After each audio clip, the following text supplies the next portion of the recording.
કઈ છે એ વસ્તુ જે અહીં નથી મળતી? બધું જ મળી જાય છે, પરંતુ માં નથી મળતી. મા બાપ એવા હોય છે મિત્રો, જે જિંદગીમાં ફરી નથી મળતા.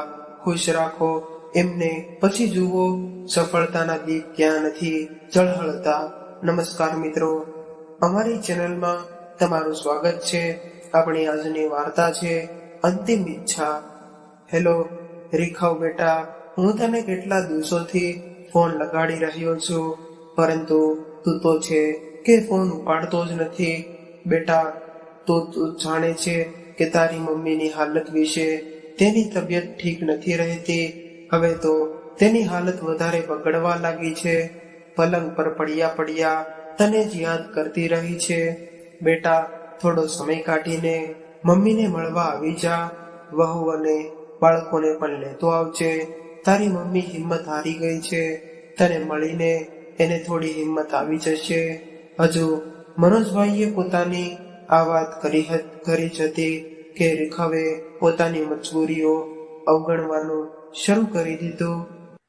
પપ્પા, આ અઠવાડિયે તો મને કોઈ છુટ્ટી નહીં મળી શકે, અને તમને તો ખબર જ છે કે હું અહીં મારું નવું મકાન બનાવડાવું છું. મારે અહીં પણ દેખરેખ રાખવી પડે. મારું અહીં રહેવું ખૂબ જ જરૂરી છે. અત્યારે મારું આવવું થોડું મુશ્કેલ થશે. તમે મમ્મીની દેખભાળ માટે થઈને એક બેન રાખી લ્યો. દીકરાનો સ્પષ્ટ જવાબ સાંભળીને મનોજભાઈના ચહેરા પર ચિંતાની રેખાઓ અને નિરાશાઓના ભાવ ઉખરાઈ આવ્યા, અને તેમની આંખો આંસુઓથી ભરાઈ આવી. વિચારવા લાગ્યા કે કામવાળા બેન તો હજુ રાખી શકું છું. મારી પાસે રૂપિયાની કઈ કમી નથી નહીં, પરંતુ આ આજકાલના છોકરાઓને કોણ સમજાવે કે તેમના મા બાપને કોઈ પારકાથી વધારે પોતાનાની જરૂર હોય છે. દિવસે ને દિવસે કેન્સરની પીડિત ભાવનાબેનની તબિયત વધારે ખરાબ થઈ રહી હતી, અને મનોજભાઈના મનમાં એક ખૂણામાં હવે ડર લાગવા લાગ્યો હતો. બીમાર પત્નીની દેખરેખ માટે તેઓ આખા દિવસ તેમના પલંગની પાસે જ બેઠા રહેતા, અને ક્યારેક ક્યારેક તો ભાવનાબેન પૂછી લેતા, તમે રીખવને ફોન કરીને મારી તબિયત વિશે જાણ કરી કે નહીં? એવું કયું કામ છે કે જે પોતાની માની પણ વિશેષ છે એના માટે સાંભળો છો? રીખવ ને રજા નહીં મળી હોય તો આપણે એના ઘરે જતા રહીએ. થોડા દિવસોથી ખૂબ જ ઈચ્છા થઈ રહી છે છોકરાઓને મળવાની. એટલે મનોજભાઈ એમને ખોટો દિલાસો દેવા લાગ્યા અને કહ્યું કે તારા લાડલાઓ અહીં આવવા માટે થઈને પૂરા 1 અઠવાડિયાની છુટ્ટીની અરજી કરી દીધી છે. એટલા માટે આવવામાં થોડો સમય લાગી રહ્યો છે. જો જે રજા મળતા જ આપણને મળવા માટે દોડતા આવશે. એવું કહેતા મનોજભાઈ પોતાના દુઃખને છુપાવતા ફિક્કી હસવા લાગ્યા, અને ખૂબ જ મુશ્કેલીથી પોતાના આંસુઓને રોકીને રૂમની બહાર નીકળી ગયા. હવે તો ભાવનાબેન પણ સમજી ગયા હતા કે આ બધી વાતો તેમના પતિ તેમનું મન રાખવા માટે કહી રહ્યા છે, નહીતર અમદાવાદ અહીંથી દૂર જ કેટલું છે. આવા દુઃખના સમયમાં આ અપેક્ષિત વૃદ્ધ દંપતી પાસે એવું કોઈ પણ પોતાનું હતું નહીં કે જેની સાથે પોતાનું દુઃખ હળવું કરી શકે. તે બંને એકબીજાને જ દિલાસો આપીને રહી જતા. ઘણી વખત મનોજભાઈ પોતાની પત્નીને કહેતા, ભાવના, કદાચ આપણા નસીબમાં ખરાબ હશે કે આપણને પોતાના દીકરા અને વહુ તેમના બાળકો સાથે રહેવાનું સુખ પણ નસીબમાં નથી મળ્યું. છોકરાઓને પોતાના ખોળામાં રમાડવા અને એમને લાડ લડાવવાની ઈચ્છા જ રહી ગઈ. આ વાત સાંભળીને ભાવનાબેન પોતાના પતિને ભાવનાત્મક આશ્વાસન આપતા કહેતા કે તમે તો તમારું દિમાગ બેકાર વાતોમાં લગાડી રાખો છો. દીકરાની પોતાની પણ જિંદગી છે. તે પોતાના પગ પર ઊભો છે, ખુશ છે. આનાથી વધારે આપણને બીજું શું જોઈએ? તેમની ખુશીઓમાં જ આપણી ખુશીઓ હોવી જોઈએ. પરંતુ છતાં ભાવના દીકરાની કોઈ ફરજ નથી. એટલે ભાવનાબેન કહેતા, જેના ભાગ્યમાં જેટલું લખ્યું છે એટલું જ એને મળે છે. કદાચ આપણા ભાગ્યમાં સંતાનનું સુખ આટલું જ હશે. આપણે એના આવવાની ખોટી આશા બાંધીને બેઠા છીએ. એવી દુનિયામાં હવે તેની પોતાની પત્ની, બાળકો અને શહેરના ભણેલા ગણેલા લોકો છે. હવે એની દુનિયામાં આપણી કોઈ જગ્યા નથી. આવી રીતે જ તે બંને એકબીજાને આશ્વાસન આપતા અને એકબીજાના દુઃખને હળવું કરતા પ્રયાસ કરતા હતા. ઘરનું કામકાજ સંભાળવા માટે પણ મનોજભાઈએ એક નોકર રાખેલો હતો. નોકર રાખવાની તેમને એ વાતની ખાતરી રહેતી કે ચલો કોઈ તો આ અવસ્થામાં તેમની સાથે છે, જે તેમના મુશ્કેલ સમયમાં તેમને સંભાળી લેશે. થોડા દિવસો આમ જ વીતી ગયા, પરંતુ ભાવનાબેનની બીમારી વધતી જતી હતી. હવે તો દવાઓ પણ તેમની બીમારી સામે હિંમત હારવા લાગી હતી. પરંતુ એમનો એકનો એક દીકરો એમના હાલચાલ પૂછવા પણ આવ્યો ન હતો.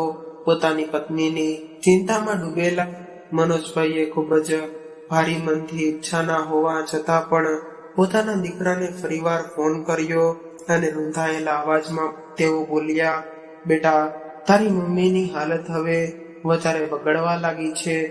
અહીં પણ ડોક્ટરને દેખાડી દીધું, પણ ડોક્ટરે કહ્યું કે તારી મમ્મીને કોઈ મોટી હોસ્પિટલમાં લઈ જવાની આવશ્યકતા છે.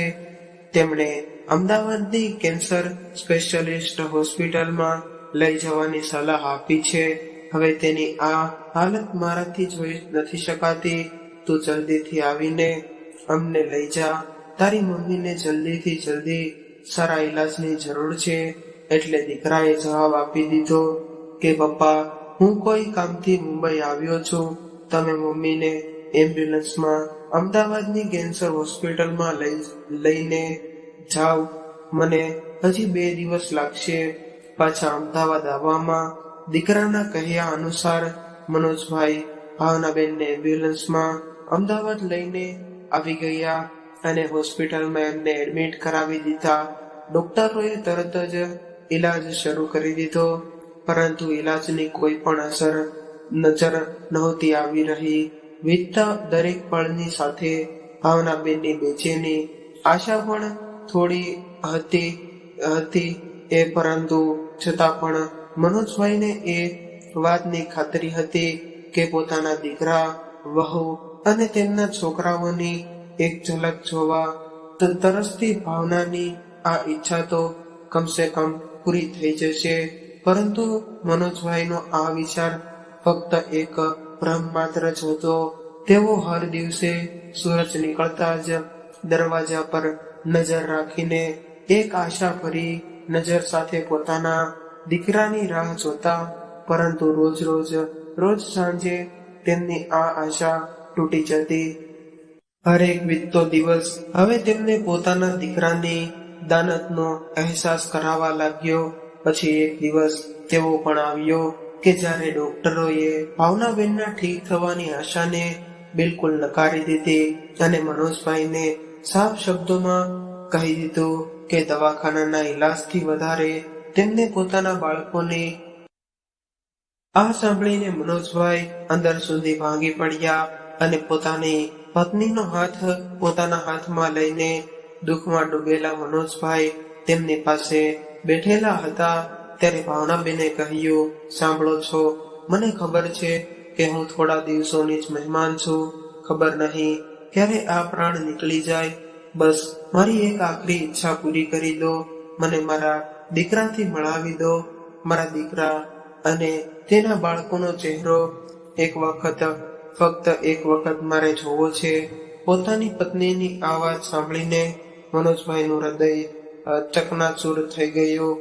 ભાવનાબેનની ઈચ્છા પૂરી કરવા માટે તેમણે ફરી એકવાર ધ્રુસતા હાથે પોતાના દીકરાને ફોન કર્યો, પરંતુ રીખવે આજે પણ ફોન ઉપાડ્યો નહીં. પોતાની જાતને જેમ તેમ સંભાળીને તેમણે પોતાની પત્નીને દીકરાના ઘરે લઈ જવાનો નિર્ણય લીધો અને પોતાની બીમાર પત્નીને એમ્બ્યુલન્સમાં આસિસ્ટન્ટ ડોક્ટરની દેખરેખમાં લઈને જતા મનોજભાઈ રહી રહીને વિચારવા લાગ્યા કે અમે બંને જ તો એકબીજાના સુખ દુઃખના આધાર છીએ.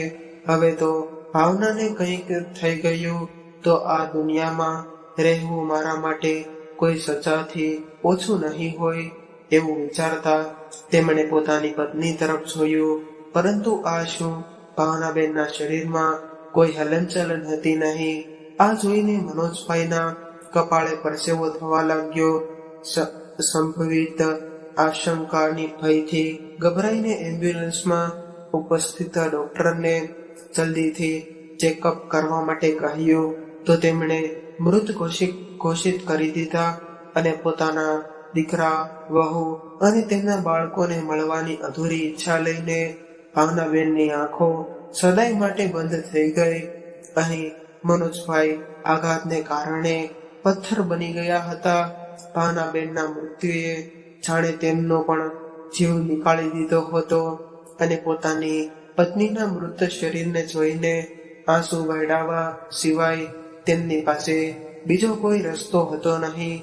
તેઓ એમ્બ્યુલન્સમાં પોતાના દીકરાના ફ્લેટની બહાર સુધી તો પહોંચી ગયા હતા, પરંતુ જ્યારે દીકરાને મળવાની ચાહત રાખવા વાળી ભાવના જ નથી રહી તો દીકરાના ઘરે જવાનો શું મતલબ, એમ વિચારીને એ જ એમ્બ્યુલન્સમાં પોતાની મૃત પત્નીને લઈને પાછા ગામડા તરફ જતા રહ્યા. મન પર પથ્થર રાખીને મનોજભાઈએ દીકરાને ફોન કરીને તેને આ દુઃખ ભર્યા સમાચાર સંભળાવી દીધા. 2 દિવસ વીતી ગયા હતા, પરંતુ દીકરો હજુ સુધી ઘરે પહોંચ્યો ન હતો. રાહ જોતા જ્યારે દીકરાના આવવાની આશા તૂટવા લાગી તો મજબૂરીમાં દીકરાની અનુપસ્થિતિમાં જ ભાવનાબેનના અંતિમ સંસ્કાર પણ કરી નાખવામાં આવ્યા. પોતાના ઘરના ફળિયામાં બેઠેલા મનોજભાઈ વારંવાર એ જ વિચારીને દુઃખી થઈ રહ્યા હતા કે ભાવના વગર હવે તેઓ આગળની જિંદગી કઈ રીતે ગુજારશે.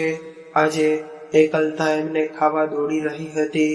વિચારવા લાગ્યા કે ભાવના હતી તો કમસે કમ કોઈ પોતાનું હોવાનું અનુભવતા હતા અને દીકરાના હોવા છતાં પણ તેઓ નિરાધાર જ હતા.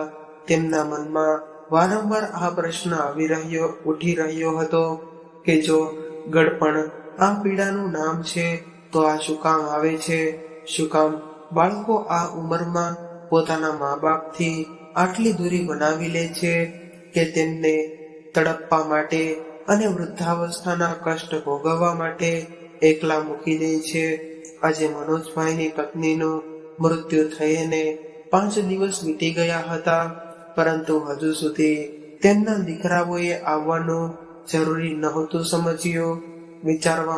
વિચારવા લાગ્યા કે જ્યારે આજ દીકરાને ભાવના તકલીફમાં જોતી તો ચિંતામાં ડૂબી જતી હતી, પરંતુ પોતાના માતા પિતાને આટલા કષ્ટ આપ્યા પછી પણ તેમના દીકરામાં રત્તીભર પણ પછતાવાની લાગણી ન હતી. મોટા થઈને પોતાના જ બાળકો આટલા સ્વાર્થી અને પથ્થર દિલ કઈ રીતે થઈ જાય છે? મનોજભાઈની આંખો રોઈને લાલ થઈ ગઈ હતી.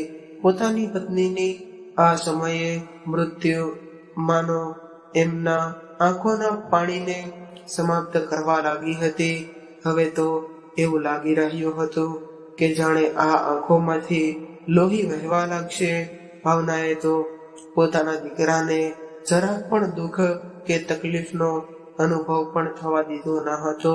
તો પછી તે તેની અંતિમ યાત્રામાં કેમ ન આવ્યો?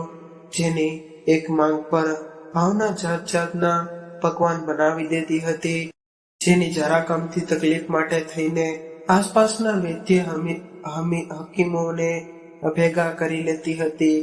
એને સહેજ એવી છીંક પણ આવી જતી તો તરત જ તેને ડોક્ટર પાસે લઈ જતી હતી. જ્યાં સુધી પૂરી રીતે ઠીક ન થઈ જતો તેને ચેન પડતો નહીં અને દીકરાની ઈચ્છાને જીભ પર આવવાની સાથે જ પૂરી કરી દેતી હતી. તેણે તો પોતાની મમતામાં ક્યારેય ઉણપ આવવા દીધી ન હતી. એ જ દીકરો એના બીમાર થવા પર તો શું અંતિમ વિદાય પર પણ આવવા માટે સમય ન કાઢી શક્યો. મનોજભાઈ વિચારવા લાગ્યા કે જ્યારે 2 વર્ષ પહેલા રીખવ ગામડે આવ્યો હતો તો મનોજભાઈ અને ભાવનાબેને એની સાથે જવાની વાત કરી હતી. એમની મોડર્ન વહુનો ચહેરો તો પોતાના સાસુ સસરાની સાથે રાખવાની વાત સાંભળતા જ ઉતરી ગયો હતો. ખબર નહીં કે બંને જણાએ એકાંતમાં શું વાત કરી લીધી. બીજા દિવસે જ્યારે તેમની સાથે જવાનો સમય આવ્યો તો રીખવે તાલમ ટોલ કરતા કહ્યું કે પપ્પા, અહીંની આપણી બધી જમીન તો ખરાબ થઈ જશે. અહીંની ખેતીવાડી સંભાળવી પણ જરૂરી છે. એટલા માટે તમે બંને અહીં જ રહો. દીકરાની હામાં હા મેળવતા વહુ પણ બોલી, હા, બરાબર કહી રહ્યા છે પપ્પા. આ ગડપણમાં અમદાવાદ શહેરનું પ્રદૂષણ ભર્યું વાતાવરણ તમારા સ્વાસ્થ્ય માટે પણ સારું નથી. ગામડાનું સાફ અને સ્વચ્છ વાતાવરણ જ તમારા બંનેના સ્વાસ્થ્ય માટે ઉચિત રહેશે. અને પછી અમે લોકો તો તમને મળવા આવવાના જ રહીશું ને. મનોજભાઈએ તો એ જ દિવસે દીકરા અને વહુનું મન ભાંખી લીધું હતું. તેમને મનમાં ને મનમાં અહેસાસ થઈ રહ્યો હતો કે હવે પોતાના દીકરાની આશા રાખવી જ બેકાર છે. પરંતુ તે સમયે તો તેમની પાસે પોતાની પત્નીનો આધાર હતો, જે તેમને દરેક મુસીબતમાં આશ્વાસન આપતી હતી. હવે તો એ આધાર પણ ભગવાને તેમની પાસેથી છીનવી લીધો હતો. ભૂતકાળમાં ડોક્યું કરતા મનોજભાઈને વીતેલા સમયની યાદો અતિશય પીડાની અનુભૂતિ કરવા લાગી હતી. આંખોમાંથી પડતા આંસુઓએ તેમના શર્ટના ઉપરના ભાગને ભીનો કરી દીધો હતો. વિચારવા લાગ્યા કે 5 દિવસ પહેલા જ માના મૃત્યુના સમાચાર મોકલી દીધા હતા, પણ દીકરા અને વહુનો કોઈ અતોપતો નથી. આ 5 દિવસના અંતરાલમાં તેમણે એક એક ક્ષણ કેવી રીતે કાપી તેમની હાલત સાફ દેખાઈ રહી હતી. આસપાસ ભીડભાડ હોવા છતાં પણ મનોજભાઈ આજે એકાકી થઈને પોતાના દીકરાની રાહમાં દમ તોડી રહ્યા હતા. પોતાની પત્નીના જવાનું દુઃખ અને દીકરાની ઉપેક્ષા સહન કરતા મનોજભાઈ અગાસી પર આંટા મારી રહ્યા હતા. અગાસી પરથી નીચે ફળિયા તરફ જોયું અને વિચારવા લાગ્યા કે આજ ફળિયામાં ભાવનાની ખિલખિલાતી હસી ગુંજતી રહેતી હતી. અહીં જ અમારા દીકરાનું નાનપણ વીત્યું. આ ફળિયું જ મારા હસતા ખેલતા પરિવારના અવાજોનું સાક્ષી હતું. પોતાની રીતે યાદોમાં ખોવાયેલા મનોજભાઈના વિચારો પણ એકાએક વિરામ લાગી ગયો હતો. જ્યારે ગામની વચ્ચે થઈને નીકળવા વાળા રસ્તા પર કોઈ ગાડીનો જોરદાર બ્રેકનો અવાજ આવ્યો. પોતાના દીકરાના આવવાની આશાએ તેમણે ગાડી તરફ જોયું તો બાજુવાળા મનોહરભાઈનો દીકરો પોતાની પત્ની અને દીકરાની સાથે તે ગાડીમાંથી ઉતરી રહ્યો હતો, જે બાજુના ગામડામાં જ નોકરી કરતો હતો. પોતાના દીકરાને આવતો જોઈને મનોજભાઈ તરત જ બહાર આવ્યા અને તેમણે પોતાના પૌત્રને ઝડપથી તેડી લીધો. અને મનોજભાઈ છત પર ઊભા આ નજારો જોઈ રહ્યા હતા. તે વિચારવા લાગ્યા કે આજ સુખ તો મારી ભાવના ઈચ્છતી હતી. પોતાના દીકરાને ફક્ત એક વખત મળવા માંગતી હતી. પોતાના પૌત્રને આલિંગનમાં બંધ કરવા માંગતી હતી. ફક્ત આટલું સુખ જ અમારો દીકરો દઈ ન શક્યો. પોતાની મરતી માને બધાના દીકરા થોડા દિવસની નોકરી પછી પોતાના માતા પિતાને મળવા માટે આવે છે. અમે જ અભાગ્યા છીએ કે અમારા દીકરાએ એમને આ હાલતમાં પણ એકલા મૂકી દીધા. દુઃખના અથાગ સાગરમાં ડૂબેલા મનોજભાઈ થોડી વારમાં છત પરથી નીચે ઉતરી આવ્યા અને થોડું તો મનોહરભાઈનો દીકરો ભાવના માટે અફસોસ પ્રગટ કરવા આવ્યો હતો. હવે તો મનોજભાઈ જે પોતાના દીકરાના ઉપર પણ તૃણા લાગી રહી હતી, બહાર નીકળીને પોતાના દીકરાના આવવાની આજથી એક વખત ફરીવાર રસ્તા પર નજર કરી તો જોયું કે દૂર દૂર સુધી નીરવ શાંતિ ફેલાયેલી હતી અને ફરી વખત ધ્રુજતા પગે તેઓ અંદર આવી ગયા અને પોતાની માના 12માના દિવસે જ્યારે રેખવ પોતાની પત્ની અને બાળકોની સાથે ગામડે પહોંચ્યો તો ગામમાં ચારે તરફ આશ્ચર્યચકિત કરવા વાળી નીરવ શાંતિ પ્રસરેલી હતી. ગામની ગલીઓ અને ચોર જ્યાં હર પળ માણસોની ચહેર બહેર લાગતી રહેતી હતી આજે સુમસાન પડેલી હતી. ક્યાંક બાળકો પણ રમતા નજરે નહોતા આવી રહ્યા. જ્યાં સુધી એક બે ગામના માણસો નજર પણ આવ્યા તો જોયું કે તેમની નજરો એવી રીતે જોઈ રહી હતી કે જાણે તે કોઈ અપરાધી હોય, જેણે ખૂબ જ મોટો અપરાધ કર્યો હોય. એવા તે લોકો ઘરે પહોંચ્યા તો જોયું કે ઘરના આંગણામાં લોકોની ભીડ જમા થયેલી હતી. આગળ વધ્યો તો બધા જ ગામડાવાળાની હેરાની ભરેલી નજરો તેને અપરાધ બોધ કરાવી રહી હતી. અંદર આવીને જોયું તો આંગણામાં તેના પિતાજીને જમીન પર સુવડાવવામાં આવ્યા હતા અને તેમના પર સફેદ કપડું ઓઢાડવામાં આવ્યું હતું. એના પહેલા કે તે કંઈક બોલે તેના પિતાના એક મિત્રએ તેના હાથમાં એક ચિઠ્ઠી આપી દીધી અને બોલ્યા, બેટા, તારા પિતાજીએ તારા માટે લખી હતી. ચિઠ્ઠી આપતા તેમની નજરો રેખવને અંદર સુધી ઝંઝોળી રહી હતી કે એના પિતાએ તેના માટે ચિઠ્ઠીમાં શું લખ્યું છે એ જાણવા માટે તેણે તેની જ ચિઠ્ઠી ખોલી અને સૌથી ઉપર લખેલું હતું, મારા વહાલા દીકરા, સદા ખુશ રહેજે. મને નથી ખબર કે તને મળવા માટે હું જીવતો રહીશ કે નહીં, અને આમ પણ જીવતો મારો એ જ દિવસે નીકળી ગયો હતો જે દિવસે હર સુખ દુઃખમાં અમારો આધાર એવી તારી માં મને મૂકીને જતી રહી હતી. પરંતુ તો મારો એકનો એક દીકરો, મારે ગળપણનો આશરો હોવા છતાં પણ મારાથી આટલો પારખો થઈ જઈશ. આ વાત મારી સમજથી બહાર છે. તારી માં જેણે તને આટલા લાડ પ્રેમથી ઉછેરીને મોટો કર્યો, તારી એક ઝલક મેળવવા માટે અંતિમ શ્વાસ સુધી તારી રાહ જોતી રહી, પરંતુ તું આવ્યો નહીં. પોતાનું મકાન અને પોતાની નોકરી તને તારી માં કરતા પણ વધારે જરૂરી લાગી રહી હતી. પોતાની માના હાલચાલ પૂછવા તો ઘણી દૂરથી વાત છે. તું તો તેના અંતિમ સંસ્કારમાં પણ પહોંચી ન શક્યો. ખબર નહીં આટલો પથ્થર દિલ તું કઈ રીતે થઈ ગયો. તે કહેવા માટે તો અમને દાદા દાદી બનાવી દીધા, પરંતુ ક્યારેય પણ અમારા પૌત્ર પૌત્રીને ખોળામાં રમાડવાની એક તક પણ ન આપી શક્યો. મને ફરિયાદ તારાથી નહીં, પરંતુ પોતાની જાતથી છે કે શું કામે હું તારી પાસે આશા રાખી બેઠો. કદાચ અમારા જ ભાગ્યનો વાંક હતો, અથવા તો અમારા દ્વારા કરવામાં આવેલા સંસ્કારોમાં દોષ હતો, જેનાથી તું અમારા ચહેરાની વધતી જતી કરચલીઓ પણ વાંચી ન શક્યો. અમારા હૃદયમાં ઉભરતા દુઃખના ભાવને સમજી ન શક્યો. ચિઠ્ઠી વાંચતા જ રેખવ વચમાં રોકાઈ ગયો. ચિઠ્ઠીમાં અમુક શબ્દો ઝાંખા થઈ ગયા હતા. કદાચ પિતાના આંસુઓએ તે શબ્દ ઝાંખા કરી નાખ્યા હતા. ફરીવાર રૂંધાયેલા ગળે ચિઠ્ઠી વાંચવાનું શરૂ કર્યું. બેટા, મારી ભગવાનને પ્રાર્થના છે કે જે દુઃખ અમને આ અવસ્થામાં સહન કરવું પડ્યું, એવું દુઃખ ભગવાન બીજા કોઈ માતા પિતાને ન દેખાડે.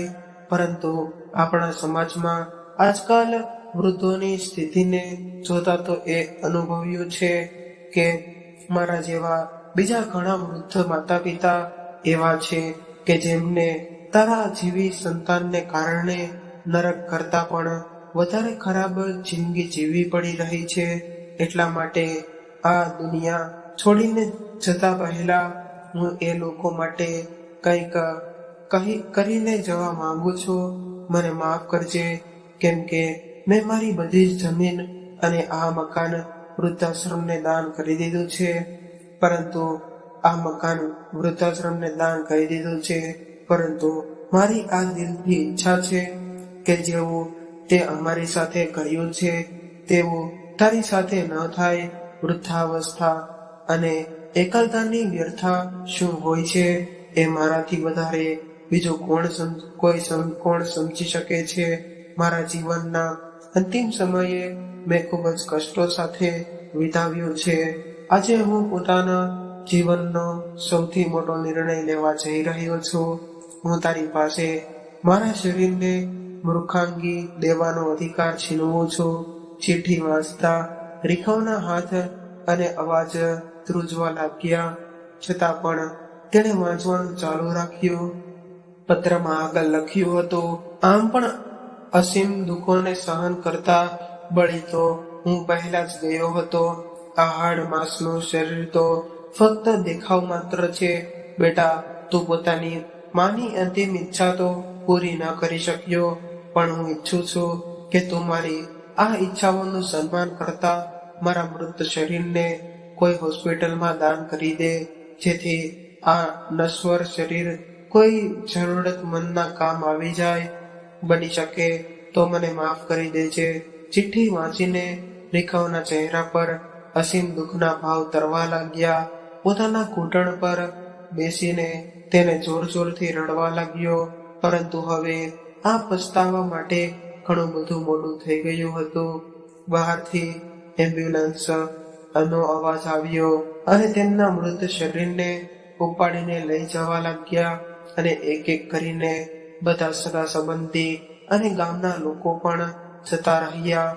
મિત્રો, હકીકત તો એ છે કે માતા પિતાને ગળપણ એટલું કમજોર નથી કરતું જેટલું સંતાનોનું વર્ણન તેમને કમજોર કરી દે છે. મા બાપ તો એક ઘટાદાર વૃક્ષ છે જે ફક્ત દેખાવનું જાણે છે અને તેમની છત્ર છાયામાં બાળકો સુરક્ષિત રહે છે.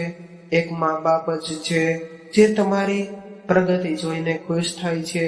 આજે તમે જે કંઈ પણ છો તેની પાછળ એ લોકોનો ત્યાગ છે અને અચાનક મોટા નથી થઈ ગયા.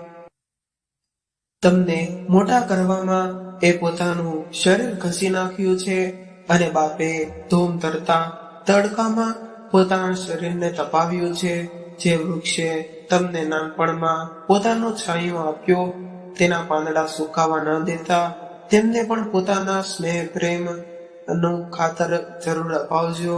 પોતાની મધુર વાણી અને વ્યવહાર રૂપી પાણીની સિંચવા રહેજો, કેમ કે જ્યાં છાંયડો દેવાવાળું વૃક્ષ નથી રહેતું તો આંગણામાં તડકો આવવા લાગે છે. કોઈકે ખૂબ સરસ કહ્યું છે, કેમ ભૂલી ગયા તમે માની મમતા અને પિતાનો પ્રેમ અપાર.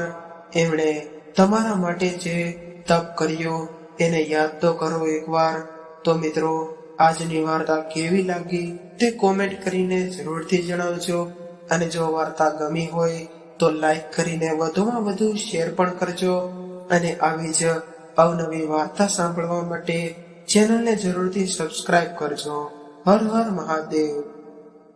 આશીષ આજે પોતાની મમ્મીને લેવા માટે ગામડે આવ્યો હતો. જેમ તેમ કરીને તે પોતાના ગામડે તો પહોંચી ગયો, પરંતુ ગામડે પહોંચ્યા પછી પોતાનું ઘર શોધવામાં જાણે એને માથે પરસેવો વળી ગયો હોય. કેમ કે આશીષ ઘણા વર્ષો પહેલા જ્યારે શહેર ગયો હતો ત્યારથી તેણે પાછું વળીને પોતાના ગામડા તરફ જોયું પણ ન હતું. અને હવે ગામડામાં ઘણું બધું નવું બની ગયું હતું.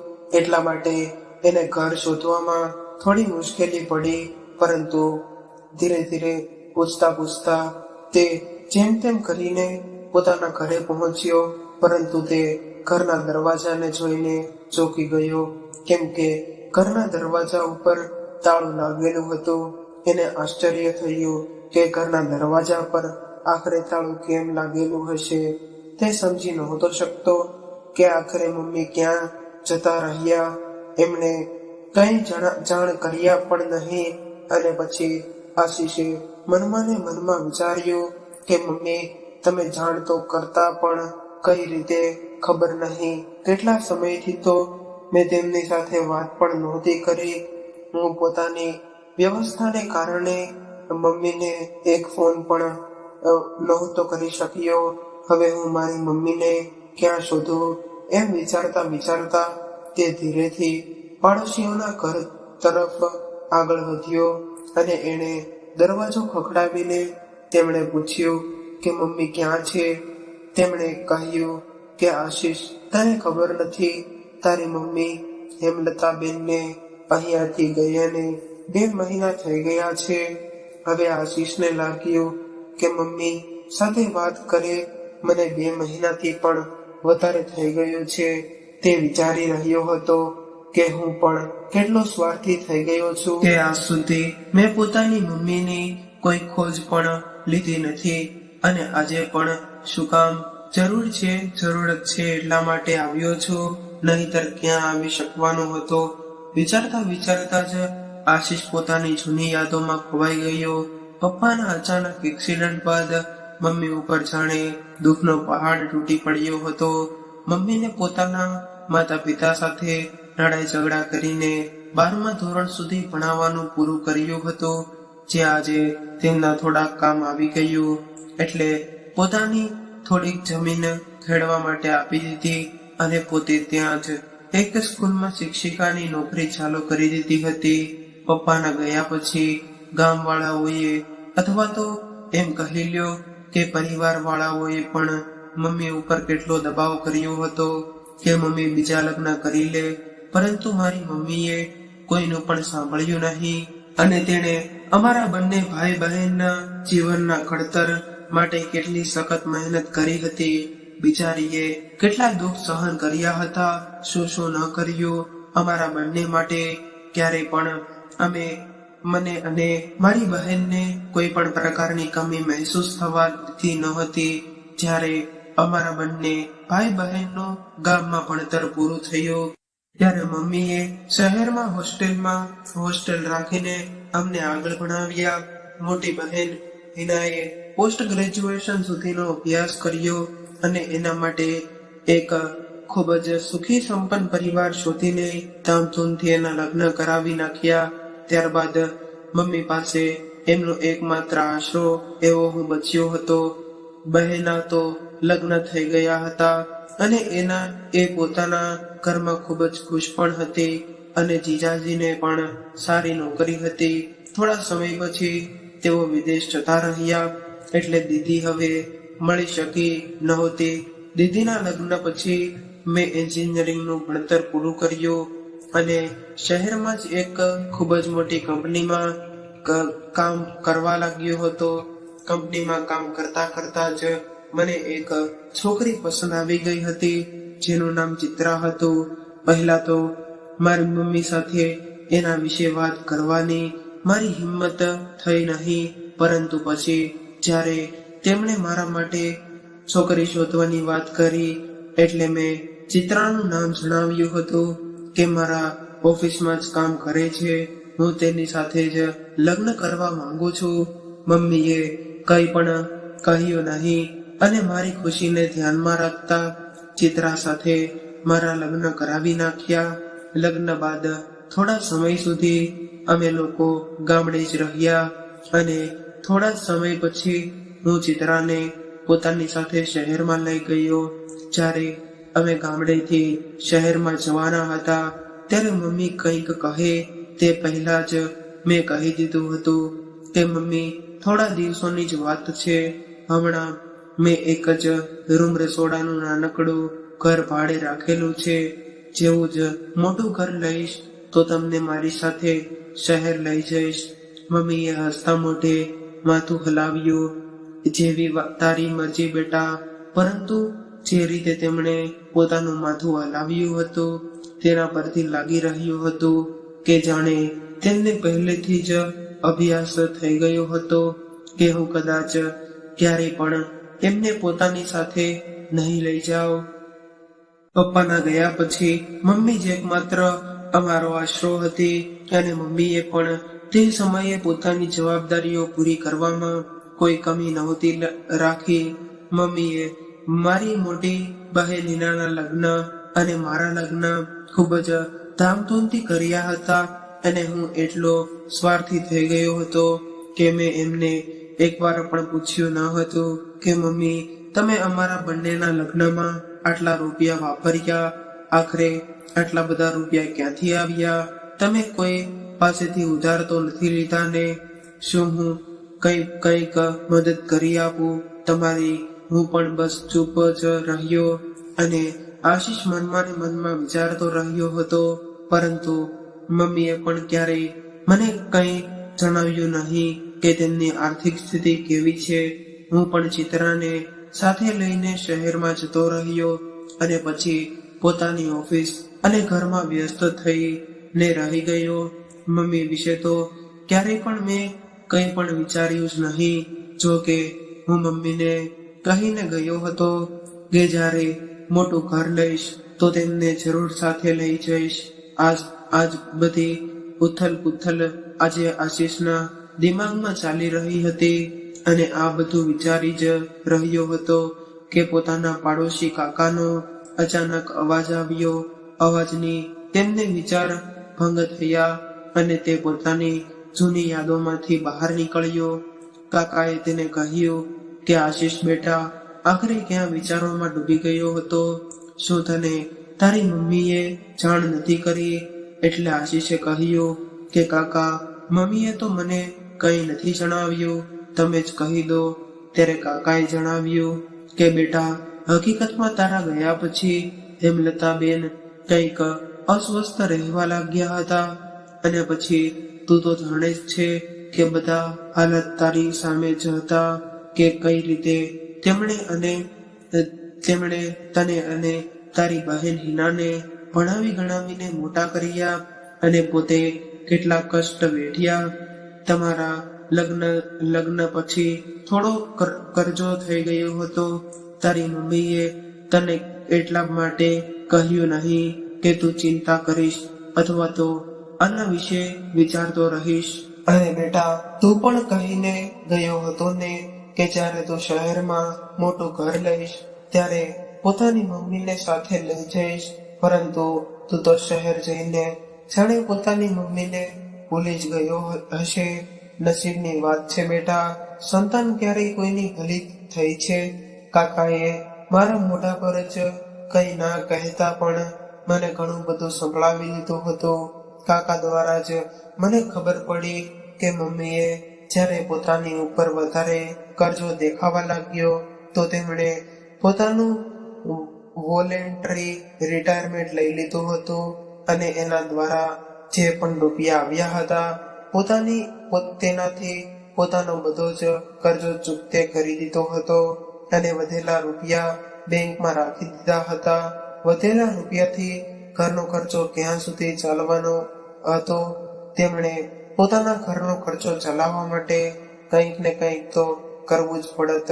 તો એટલા માટે એમણે ઘરની આસપાસના બાળકોને ટ્યુશન આપીને પોતાનું જીવન નિર્વાહ કરતા પસાર કરવાનું નક્કી કર્યું. તો એક દીકરાની ફરજ નિભાવી જ ન શક્યો. કાકાએ મને કહ્યું, સાચું જ કહી રહ્યા હતા કાકા. હકીકતમાં મેં દીકરા હોવાથી ફરજ તો ક્યારેય નિભાવી જ ન હતી. મમ્મીને પૂછ્યું જ નહીં કે તમારે રૂપિયા જોઈએ છે અથવા તો તમારી જરૂરિયાતો પૂરી કરવા માટે તમે શું કરો છો? હું કહીને ગયો હતો અને અમારા લગ્ન થઈ ગયા પછી મેં ગામડાના ઘર તરફ ક્યારેય પણ પાછું વળીને જોયું જ નહીં. જ્યારે મમ્મીએ મારા લગ્ન ચિત્રા સાથે ફક્ત મારી ખુશી માટે કરાવ્યા હશે. સમય વીતી ગયો હતો અને આ સમય દરમિયાન અમારે 2 બાળકો પણ થઈ ગયા. છતાં પણ અમે મમ્મીને બોલાવ્યા નહોતા અને ના ક્યારે બાળકોને લઈને ગામડે આવ્યા હતા મમ્મી પાસે. ના તો મારી મમ્મીને અમારા બાળકોને જોયા હતા કે ના અમારા બાળકોને મારી મમ્મીને. મારા બાળકો જાણતા પણ ન હતા કે તેમની એક દાદી પણ છે જે ગામડે રહે છે. બધા લોકો વિચારવા લાગ્યા કે જે દીકરાને આજ સુધી ક્યારેય પોતાની મમ્મીની યાદ આવી નથી. તે અચાનક કેવી રીતે જરૂરત પડી ગઈ કે પોતાની મમ્મીને અહીં મળવા આવ્યો. મેં કહ્યું, તમને બધાને લાગી રહ્યું હશે કે આજે અચાનક મને મમ્મીની યાદ કઈ રીતે આવી ગઈ કે તેમને શોધતા અહીં આવી ગયો. આજે મમ્મીને મળવા આવવામાં પણ અમારો ઘણો સ્વાર્થ છે. દીકરા, હકીકતમાં હું અને ચિત્રા બંને નોકરી કરીએ છીએ. જ્યાં સુધી અમે બંને એકલા હતા ત્યાં સુધી તો ઠીક હતું. ત્યારે ક્યારેય કોઈ સમસ્યા આવી નહીં. પણ અમારા બાળકો થયા પછી હવે અમે બાળકોને કોની પાસે મૂકીએ અને કઈ રીતે રાખીએ, આ તો ખૂબ જ મોટી સમસ્યા હતી. કેમ કે અમે બંને નોકરી ચાલુ રાખવાના હતા. પછી ખૂબ જ વિચારવા સમજ્યા પછી એક નક્કી કર્યું કે અમે પોતાના બાળકોને બેબી કેર સેન્ટરમાં મૂકી આવીશું. અને પછી અમે એવું કર્યું પણ, અને અમારા બાળકોને બેબી કેર સેન્ટરમાં રાખતા હતા. થોડો સમય વીત્યો કે અમારા બંને બાળકો ઘણા બીમાર રહેવા લાગ્યા. ડોક્ટરે બતાવ્યું હોવા છતાં પણ બીમારી સમજમાં જ નહોતી આવતી. પરંતુ જ્યારે ડોક્ટરને અમે કહ્યું કે અમારા બંને બાળકો બેબી કેર સેન્ટરમાં રહે છે, તો ડોક્ટરે અમને સલાહ આપી કે અમે તેમને ત્યાં ન રાખીએ. આમ તો અમારા બાળકોને બીમારી તો કોઈ હતી નહીં, પરંતુ ડોક્ટરના અનુમાન મુજબ કદાચ એવું થઈ શકે કે ત્યાંનું વાતાવરણ અમારા બાળકોને અનુકૂળ ન આવતું હોય અને એમના માટે તે બંને બીમાર રહેવા લાગ્યા હતા. જેના લીધે અમારા બંનેમાંથી કોઈ એકને હંમેશા ઓફિસમાંથી છૂટી લઈને તેમને ડોક્ટર પાસે લઈ જવા પડતા હતા. રોજ છૂટી લેવામાં કારણે ઓફિસમાં પણ અમારી ઇમેજ ખરાબ થઈ રહી હતી અને બોસ પણ નાટક કરવા લાગ્યા હતા. હવે તો અમે બંને દિવસે ને દિવસે હેરાન થવા લાગ્યા હતા. ઘણા વિચાર કર્યા પછી બંને બાળકો માટે એક ફૂલ ટાઈમ આયા રાખવાનું વિચાર્યું અને એવું પણ કર્યું. પરંતુ બાળકો છતાં પણ ઠીક ન થયા અને દિવસે ને દિવસે કમજોર થતા જતા હતા. હવે હું અને ચિત્રા બંને આ વાતને વિચારીને હેરાન રહેવા લાગ્યા હતા કે હવે તો આયા રાખવાનો પણ કોઈ ફાયદો નથી રહ્યો ન હતો. અને દિવસે ને દિવસે અમે પરેશાન થતા જતા હતા. અમે કંટાળી ગયા હતા. ચિત્રાની નોકરીને ધ્યાનમાં રાખીને જ અમે લોન લઈને ઘર ખરીદ્યું હતું. એટલા માટે ચિત્રા પણ નોકરી મૂકી શકે એમ ન હતી. એટલા માટે આ બધું કર્યા પછી એક નવી મહિલાને ઘર પર મદદ માટે બોલાવી લીધી. પરંતુ તે હાલતને ચાલતા રજા રાખી લેતી હતી. એક દિવસ બેઠા બેઠા ચિત્રાના દિમાગમાં વાત આવી કે તમે તમારી મમ્મીને અહીં લઈ આવો, એનાથી એમની ઈચ્છા પણ પૂરી થઈ જશે. પોતાના દીકરાના બાળકો સાથે રહેવાની અને આપણું પણ કામ થઈ જશે. બાળકોની અને ઘરની ચિંતા પણ નહીં રહે. મને એની વાત બરાબર લાગી અને હું મમ્મીને લેવા નીકળી ગયો. મેં તો એ પણ વિચાર્યું ન હતું કે મમ્મી મારા વિશે શું વિચારશે. હજુ તેનું મન વિચારોના સાગરમાં ડૂબકી લગાવી રહ્યું હતું કે ડ્રાઈવરે કહ્યું, સર, તમારા કહેવા પેપર એડ્રેસ ઉપર આપણે પહોંચી ગયા છીએ. જોકે મને ગામડેથી ગયે ઘણો સમય થઈ ગયો હતો અને મને ખબર પણ ન હતી કે મમ્મી ક્યાં ગયા છે. પરંતુ પાડોશવાળા કાકાએ જે એડ્રેસ આપ્યું હતું, હું વિચારતા ત્યાં પહોંચી ગયો. મને લાગ્યું હતું કે કદાચ મમ્મી કોઈ વૃદ્ધાશ્રમમાં હશે, કેમ કે હું જ એકમાત્ર તેમનો સહારો હતો અને બીજો કોઈ સગા સંબંધી પણ બચ્યા ન હતા. એટલે વિચાર્યું કે મમ્મી વૃદ્ધાશ્રમમાં જ ભરતી થઈ ગયા હશે. પરંતુ જ્યારે હું ત્યાં પહોંચ્યો અને ગાડીમાંથી નીચે ઉતર્યો તો હું જોઈને હેરાન રહી ગયો કે આ તો વૃદ્ધાશ્રમ નથી. અહીં તો ઘણા બધા બાળકો નજરે આવી રહ્યા હતા. આશીષ આગળ વધ્યો તો ત્યાં એક નાનકડું અનાથ આશ્રમનું બોર્ડ લાગેલું હતું. પહેલા આટલા બધા બાળકોને જોઈને આશીષને લાગ્યું જ હતું કે આ કોઈ અનાથ આશ્રમ હશે, પરંતુ હવે બોર્ડ જોઈને તેને ખાતરી થઈ ગઈ હતી. હવે તે ધીરે ધીરે ચાલતો ઓફિસમાં પહોંચ્યો અને ઓફિસમાં જઈને એક કર્મચારીને પૂછ્યું કે અહીં હેમલતાબેન રહે છે. તે મેનેજરે એક દિવસ પહેલા જ અહીં આવ્યો હતો. તેને આ વિશે કોઈ જાણકારી હતી નહીં. જ્યારે આશીષે હેમલતાબેનનું નામ લીધું તો આશીષ તરફ હેમલતાબેન પ્રશ્નવાચક ભાવ સાથે કહેતા જોતો જ રહી ગયો. તે મેનેજર આશીષને કંઈ કહે તે પહેલા જ પાછળથી એક નાનકડો છોકરો દોડીને આવ્યો અને તેણે મેનેજરને કહ્યું, આજે અંકલ આવ્યા છે, તે ટીચર વિશે પૂછી રહ્યા છે. આવો અંકલ, હું તમને ટીચર પાસે લઈ જાઉં. આશીષ તરફ જોતા તે છોકરો બોલ્યો, અંકલ ચાલો, હેમલતા મેડમ પોતાના રૂમમાં હશે, મારી સાથે ચાલો. હું તમને હેમલતા મેડમના રૂમ સુધી મૂકી આવું. તમારે ચિંતા કરવાની કોઈ જરૂર નથી. મને તેમનો રૂમ ક્યાં છે તે ખબર છે. મેનેજર અંકલ કાલે જ આવ્યા છે. તેમને ટીચર વિશે કંઈ વધારે ખબર નથી. તમે મારી સાથે આવો. એટલું કહીને એ છોકરો આગળ ચાલવા લાગ્યો અને હું પણ તેની પાછળ ચાલવા લાગ્યો. ત્યાં જઈને તે બાળકે બહારથી ઈશારો કરીને કહ્યું, અંકલ, પેલો રૂમ હેમલતા મેડમનો છે. હવે હું પોતાના ક્લાસમાં જાઉં છું અને મોડું થાય છે. તમે ટીચરને મળી લ્યો. હું દરવાજાને જરાક અમથો ખોલીને અવાજ કર્યા વગર ત્યાં પહોંચ્યો. જ્યારે મેં ત્યાં જઈને જોયું તો મમ્મી રૂમમાં પૂજા કરી રહ્યા હતા. જેવી તેમને પહેલેથી જ આદત હતી કે તેઓ હંમેશા સવારે ઉઠીને પૂજા પાઠ કરતા હતા અને રામાયણના પાઠ પણ વાંચતા હતા. એવી જ રીતે આજે પણ મમ્મી પૂજા કરી રહ્યા હતા.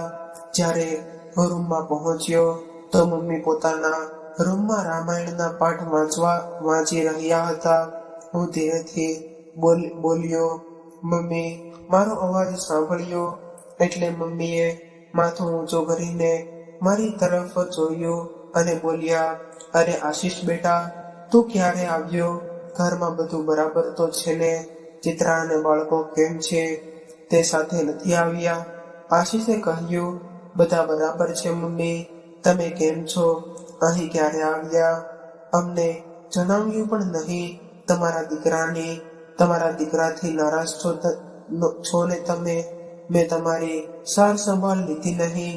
એટલા માટે હેમલતાબેને કહ્યું, બેટા, પોતાના બાળકોથી કેવી નારાજગી?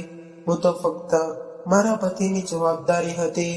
તારી ઉપર મારો શું હક છે? હક તો તને દેખાતો મારી કોઈ માં પણ છે અને તે ક્યાં છે ક્યાં નહીં, ત્યારે તો તને મારી યાદ આવી જાત ને. પરંતુ તું તો પોતાના કામમાં એટલો બધો વ્યસ્ત થઈ ગયો કે કંઈ પણ કહ્યું જ નહીં. અને પછી જેને મારા હોવા કે ના હોવાથી કોઈ ફરક પડતો નથી, તો પછી શું ફાયદો કે હું તારાથી નારાજ થાવ? જેની જવાબદારી હતી જ્યારે તે જ અધૂરી મૂકીને જતા રહ્યા, તો તારી પાસેથી તો મારે શું આશા રાખવાની હશે? મુક આ બધી વાતોને અને એ કહે કે અહીં કઈ રીતે આવવાનું થયું. હેમલતાબેને પોતાના દીકરા આશીષને પૂછ્યું, અચાનક તને પોતાની માની યાદ કેવી રીતે આવી ગઈ? અત્યાર સુધી તો તારી પાસે સમય હતો જ નહીં પોતાની ગૃહસ્થી અને કામમાંથી કે તું એ પણ પૂછી શકે કે મારી માં મરી ગઈ છે કે જીવે છે. તો પછી આજે અચાનક મને શોધતા આટલી બધી દૂર સુધી કેવી રીતે આવી ગયો? જ્યારે તારી પાસે તો ગામડા સુધી આવવાનો પણ સમય ન હતો, તો હવે શું કામ પડી ગયું તારે મારું અને મારી પાસેથી રૂપિયા જોઈએ? તો હું તને પહેલાથી જ કહી દઉં કે હવે મારી પાસે કંઈ પણ નથી. જે કંઈ પણ હતું મેં તમને બે ભાઈ બહેનને નાનાથી મોટા કરવામાં, ભણાવવા ગણાવવામાં અને લગ્ન કરાવવામાં વાપરી નાખ્યું છે. તો જો તું એ આશાએ આવ્યો છો કે તને મારી પાસેથી કંઈક મળશે, તો દીકરા, મારી પાસે તને દેવા માટે હવે કંઈ પણ નથી. થોડા ગુસ્સામાં હેમલતાબેને પોતાના દીકરાને કહ્યું, મમ્મી, આવી રીતે ગુસ્સો ન કરો. એટલે હેમલતાબેન બોલ્યા, હા, ભલે લાયક હોય કે નાલાયક, અને કોઈ કંઈ પણ કહી લે, પણ આ વાતથી કોઈ ઇનકાર ન કરી શકાય કે છોડ, તો તું મારો દીકરો જ ને. કોઈ એટલું પણ કહી લે અથવા તો કંઈ પણ કરી લે, કહી રહીશ તો તું મારો દીકરો જ ને. પણ શું ફાયદો આવા દીકરાનો? આશીષે થોડા ધીમા અવાજમાં પૂછ્યું, તમે અહીં કેમ પહોંચ્યા મમ્મી? ત્યારે હેમલતાબેને કહ્યું, હું એક દિવસ છાપું વાંચી રહી હતી તો એક વિજ્ઞાપન જોયું. એમાં લખ્યું હતું કે અનાથાલયમાં બાળકોને ભણાવવા માટે એક શિક્ષકની જરૂર છે. હું જ્યારે ત્યાં પહોંચી અને છોકરાઓને જોયા તો એમણે ભણાવવા માટે હા પાડી દીધી. એટલે જણાવ્યું હતું કે તેઓ જાજુ વેતન તો નહીં આપી શકે. મારું પણ બીજું કોઈ પણ હતું કે જેના માટે મને વધારે વેતનની જરૂર પડે, એટલા માટે મેં પણ તેમને હા પાડી દીધી અને કહ્યું કે હું હમણાં ઉંમરમાં મોટી છું, કાલે કદાચ મને કંઈક થઈ જાય તો શું થશે? જ્યારે મારા પોતાના દીકરા પાસે મને જોવા માટેનો સમય નથી, તો તમે લોકો કઈ રીતે આ વૃદ્ધાનો બોજો ઉપાડશો?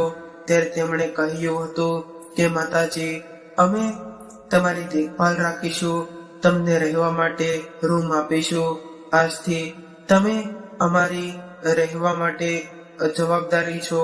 જ્યાં સુધી તમારાથી થઈ શકે તમે કરો, પછી અમે તમારી સંભાળ રાખીશું. આનાથી વધારે સારું બીજું શું થઈ શકવાનું હતું? એટલા માટે હું અહીં રહેવા આવી ગઈ. આશીષે કહ્યું કે બધું તો ઠીક છે મમ્મી, પણ મને પણ તમારી જરૂરત છે. તમે મારી સાથે રહેવા માટે ચાલો. મને ખબર છે કે તમે મારાથી નારાજ છો.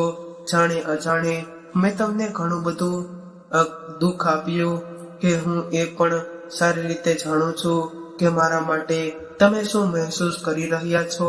મારું અચાનક આ રીતે અહીં આવવું અને મારી સાથે ચાલવાનું તમને કહેવું તમને ગમતું નહીં હોય, નહીં મમ્મી? એટલે હેમલતાબેન બોલ્યા, બેટા, દુઃખનું શું છે? સમય દરેક દુઃખને હળવું કરી નાખે છે. મારા મનમાં કોઈ ભેદભાવ નથી. તને તારા મારા બાળકો, જો હું પણ તમારી મદદ કરવા માંગુ છું. આખરે માત્ર વારસદાર છે. તારા બાળકો મારા વારસદાર છે. એ બહાને હું પણ તેમની સાથે સમય વિતાવી શકીશ. આ તો ખૂબ જ મોટી વાત છે.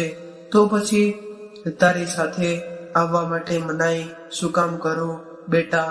પરંતુ બસ એક વાત જાણવાની જિજ્ઞાસા થઈ રહી છે. એટલે આશીષ બોલ્યો, હા મમ્મી, પૂછો, શું જિજ્ઞાસા છે? હું તમારી જે જિજ્ઞાસાને પણ તે દૂર કરી દઈશ. એટલે હેમલતાબેન બોલ્યા કે તે સારી વાત છે કે તું મને મળવા માટે અહીં સુધી આવ્યો અને મને લઈ જવા વિશે વિચાર્યું. પરંતુ જ્યારે તારા છોકરાઓ મોટા થઈ જશે અને તારે મારી જરૂરત નહીં હોય, ત્યારે શું થશે એ વિચાર્યું તમે લોકોએ. હવે આશીષ પોતાના મમ્મીના સવાલોનો જવાબ આપી ન શક્યો. તે પોતાની પત્ની વિશે વિચારવા લાગ્યો. આ પ્રશ્નનો જવાબ ચિત્રાને જાણ કર્યા વગર આશીષ આપી શકે તેમ ન હતો. એટલા માટે આંસુ સાથે પોતાની મમ્મીને જોતો રહ્યો. હેમલતાબેન તેની પરેશાની સમજી ગયા. તેમણે તેની પીઠ થપથપાવી અને કહ્યું કે કઈ વાંધો નહીં બેટા. આશીષ, અહીં ખુશ છો. તું તારી ચિંતા જ ન કરતો. પોતાની જિંદગી શાંતિથી વિતાવો. મારા આશીર્વાદ હંમેશા તમારી સાથે જ છે. હમણાં મારો ક્લાસ છે બેટા, હું જાઉં છું. એટલું કહેતા જ તે જતા રહ્યા અને આશીષ તેમને જતા જોઈ રહ્યો. આજકાલના જમાનામાં હકીકતમાં સંતાનો કેટલી સ્વાર્થી અને મતલબી થઈ ગઈ છે. આ કોઈ એક પરિવારની કહાની નથી, પરંતુ લગભગ દરેક બીજા કે ત્રીજા પરિવારની આ જ કહાની છે, જ્યાં ગળપણમાં વૃદ્ધોને કંઈક ને કંઈક સહન કરવું પડે છે, જેમાંથી ખૂબ જ ઓછા લોકો હોય છે જે પોતાના માટે કોઈ ઠોસ પગલાં ભરી શકે છે. નહીંતર અડધાથી વધારે માતા પિતા તો એમ વિચારીને ચૂપચાપ બેસી રહે છે કે હવે અમારા જીવનનો શું ભરોસો છે, આજ છે અને કાલ નહીં. બાળકોને પણ કરી રહ્યા છે, જેવી રીતે પણ કરી રહ્યા છે, બધું ઠીક છે. પરંતુ ઘણી વખત સંતાન આ વાતોને ખૂબ જ ખોટો ફાયદો ઉપાડી લે છે. આશીષ મોટો થઈને પોતાની જિંદગીમાં એટલો વ્યવસ્થિત થઈ ગયો કે એને એટલી પણ ખબર ન રહી કે ગામડે એની એક માં પણ છે, જેનું તેના સિવાય કોઈ નથી, જેનો એકમાત્ર અને છેલ્લો આશરો આશીષ છે. આશીષ શહેરમાં જઈને શહેરની જિંદગી અને પોતાની પત્ની અને બાળકો વચ્ચે રહીને પોતાની મમ્મીના ત્યાગને પૂરી રીતે ભૂલી ગયો હતો કે એક ઘરડીમાં દિવસ રાત તેની રાહ જોઈ રહી છે કે ક્યારે એનો દીકરો એને લેવા માટે આવશે. પરંતુ થાકીને જ્યારે તે માં આશા છોડી દે છે કે હવે મારો દીકરો પાછો આવશે, તો આખરે તે પોતાના માટે એક આશરો શોધી લે, જે કમસે કમ જીવનના અંતિમ દિવસોમાં તેને સાથ આપશે અને તે અનાથ બાળકોની સાથે એમનું મન પણ લાગેલું રહેશે. દીકરાના આટલા મોટા દગા પછી પણ માં તેની બધી જ ભૂલોને માફ કરવા માટે પણ તૈયાર હતી. પરંતુ હજુ પણ તેનો દીકરો એ નિશ્ચિત હતો નહીં, કરી શક્યો નહીં કે તે પોતાની મમ્મીના અંતિમ દિવસ સુધી તેને પોતાની સાથે રાખશે. એ ફક્ત ત્યાં સુધી જ રાખશે જ્યાં સુધી એને પોતાના છોકરાઓ માટે એક આયાની જરૂરત છે. આજે પણ આટલા વર્ષો પછી આશીષ પોતાની માને મળવા કે શોધવા માટે નહીં, પરંતુ રૂપિયા વગરની મફતની આયાને શોધવા માટે આવ્યો હતો, જે કોઈ પણ પગાર લીધા વગર બધા જ કામ કરી શકે, જેના પર નિશ્ચિત થઈને તે પોતાના છોકરાઓની જવાબદારી મૂકી શકે. અને આ વાત હેમલતાબેન પણ સારી રીતે સમજી ગયા હતા. એટલા માટે તેમણે આવો નિર્ણય લીધો. આશીષની મમ્મીએ જેને નિર્ણય લીધો તે યોગ્ય હતો કે નહીં, તમારું શું મંતવ્ય છે તે કોમેન્ટ બોક્સમાં જરૂરથી જણાવજો. અને જો આજની વાર્તા ગમી હોય તો લાઈક કરીને વધુમાં વધુ શેર પણ કરજો. અને આવી જ અવનવી વાર્તા સાંભળવા માટે ચેનલને જરૂરથી સબસ્ક્રાઇબ કરજો. હર હર મહાદેવ.